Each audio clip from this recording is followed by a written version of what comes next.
Il m'arrive très souvent en cours, au lieu de suivre le cours qu'il m'est donné de suivre, de me poser une question. Cette question, c'est celle de la place de l'homme face au divin. Ou plus précisément, que doit-on faire lorsque l'homme atteint un pouvoir équivalent à celui de Dieu? Dans les deux histoires, celle de Fullmetal Alchemist et de Fire Force, le chemin narratif mène progressivement les protagonistes vers un point de rupture. Ce n'est plus seulement une lutte contre un antagoniste, ni même une quête personnelle, c'est une ascension vers une forme de vérité ultime. Dans Fire Force, cette montée passe par l'Adora, par la compréhension du monde comme perception, comme construction mentale et symbolique. Dans Fullmetal Alchemist Brotherhood, elle passe par la confrontation directe avec la vérité, une entité qui incarne à la fois la connaissance absolue, la loi universelle et les limites imposées à l'humanité. Ce point est crucial car, dans les deux cas, le héros atteint littéralement un seuil interdit. Il ne s'agit plus d'un humain ordinaire, Shinra et Edward Elric arrivent à un stade où ils peuvent influencer, modifier, voire redéfinir la réalité elle-même. Et c'est précisément à cet instant que la fin prend tout son sens. Non pas dans ce qu'ils peuvent faire, mais ce qu'ils choisissent de faire. Dans Fire Force, Shinra Kusakabe fait un choix de transcendance.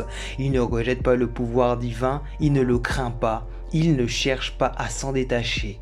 Au contraire, il l'embrasse pleinement. Il comprend que le monde dans lequel il vit est fondamentalement brisé, instable, façonné par la peur, la folie et la perception humaine. Dès lors, sa réponse n'est pas de réparer ce monde selon ses règles d'existence, mais de le recréer entièrement. Shinra devient alors une figure quasi divine, un être capable de remodeler la réalité elle-même. Il ne subit plus le monde, il en devient l'auteur. Ce choix est fondamentalement et profondément lié à la nature même de Fire Force. L'œuvre repose sur une logique où la réalité est malléable, où les croyances influent l'existence, où le désespoir peut engendrer des catastrophes. Dans un tel univers, devenir Dieu n'est pas une transgression, mais une solution. Shinra ne trahit pas les règles du monde, il les dépasse pour proposer une nouvelle version, une version plus juste, plus stable, presque idéal. Sa fin est donc une fin de création. Il conserve les éléments essentiels, les liens, les émotions, les souvenirs, mais les inscrit dans une nouvelle réalité qu'il contrôle. C'est une vision optimiste et audacieuse, celle d'un homme qui refuse les limites imposées et qui choisit de devenir le garant d'un monde meilleur. À l'inverse, dans Fullmetal Alchemist Brotherhood, Edward Elric incarne une philosophie opposée. Lui aussi atteint une forme de vérité ultime, lui aussi est confronté à une entité divine, lui aussi a, à un instant donné, la possibilité de dépasser sa condition humaine. Mais, contrairement à Shinra, Edward refuse ce pouvoir, et ce refus est tout sauf une faiblesse. C'est au contraire l'acte le plus fort de toute son évolution. Depuis le début de son parcours, Edward est guidé par une règle fondamentale. L'échange équivalent.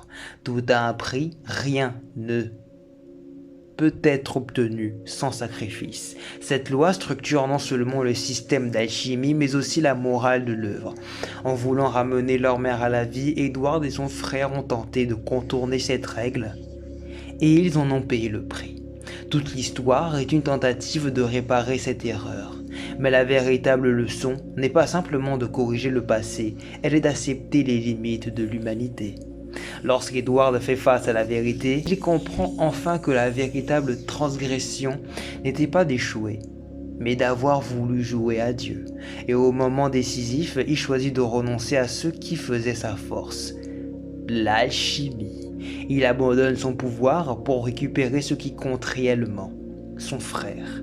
Ce choix est d'une puissance symbolique pas mal, car il marque un retour volontaire à la condition humaine. Edward ne cherche pas à réécrire le monde, Il ne cherche pas à corriger toutes les injustices, il accepte que certaines choses ne peuvent pas être changées sans en payer le prix. Là où Shinra devient créateur, Edward choisit de rester une simple création.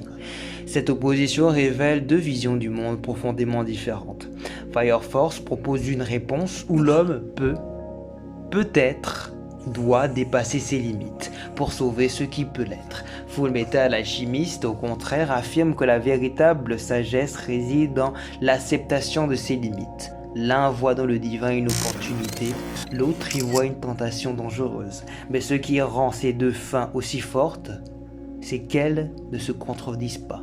Elles se complètent, elles explorent deux manières d'affronter la même vérité. D'un côté, l'espoir passe par la transformation radicale du réel, de l'autre passe par l'acceptation et le sacrifice. Dans les deux cas, le héros doit renoncer à quelque chose. Shinra renonce à son humanité telle qu'elle était. Edward renonce à son pouvoir. Aucun des deux ne sort indemne, et c'est précisément ce prix qui donne du poids à leur décision. Bon, techniquement, Shinra, il va bien. Hein. Genre, bon, il a un peu perdu ses pouvoirs, c'est vrai, mais... Bon, écoutez, je fais ma vidéo, vous allez commenter après, d'accord, voilà.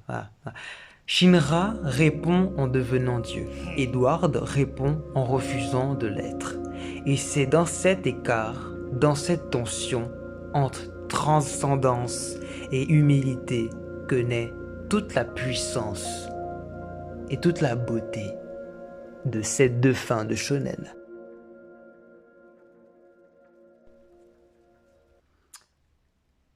Comment reconnaître une bonne fin? Déjà par définition, une bonne fin est une fin qui clôt l'intrigue globale d'une œuvre. Elle répond aux questions posées, met un terme au conflit et donne un sens au chemin parcouru. Mais certaines fins, même si elles respectent cette définition, ne parviennent pas à reproduire l'effet attendu. Alors, on observe deux types de fins. La fin fermée, celle qui ne laisse plus de place directe à une suite de l'intrigue, tout est résolu, tout est conclu. La fin ouverte, celle qui laisse place à plusieurs possibilités, une fin qui n'en est pas vraiment une. Une fin qui laisse vivre l'histoire au-delà de l'écran, dans l'imagination du lectorat. Mais les œuvres les plus marquantes sont celles qui comprennent que la fin n'est pas seulement une conclusion, c'est une transformation. Une intrigue, ce n'est pas seulement une suite d'événements, c'est une tension, une promesse, une direction. Et une grande fin ne se contente pas de répondre à cette promesse, elle la dépasse. Prenons un exemple récent et fascinant. Fire Force. Cette œuvre réussit quelque chose de rare, elle combine parfaitement la fin fermée et la fin ouverte. Une fin fermée, car elle met un terme définitif au monde initial, les flammes, les mystères, les conflits, tout trouve une résolution. Mais en même temps, cette fin ouvre une porte vers un autre monde, un monde différent, mais étrangement familier. Ce monde, c'est celui de Soul Eater. Et au centre de tout ça, il y a Shinra Kusakabe. Shinra ne sauve pas seulement son monde, il le redéfinit. Il transforme les lois, les perceptions, la réalité elle-même. Il ne met pas fin à l'histoire, il change la manière dont les histoires peuvent exister. Ce passage entre Fire Force et Soul Eater, ce n'est pas juste un clin d'œil, c'est une continuité spirituelle, une preuve que la fin d'une intrigue peut devenir le début d'une autre. Ainsi, une bonne fin n'est pas seulement celle qui répond, c'est celle qui résonne.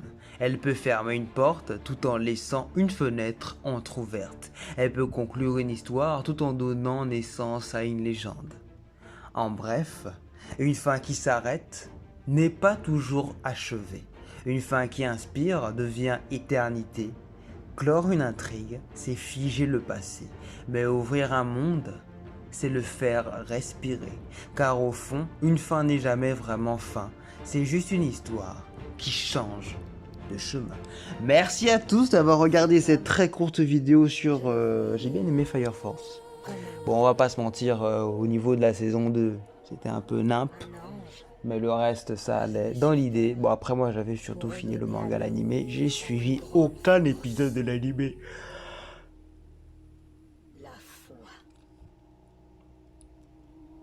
Mais content de voir que la fin a plu et que la fin a été respectée comme elle se doit d'être respectée.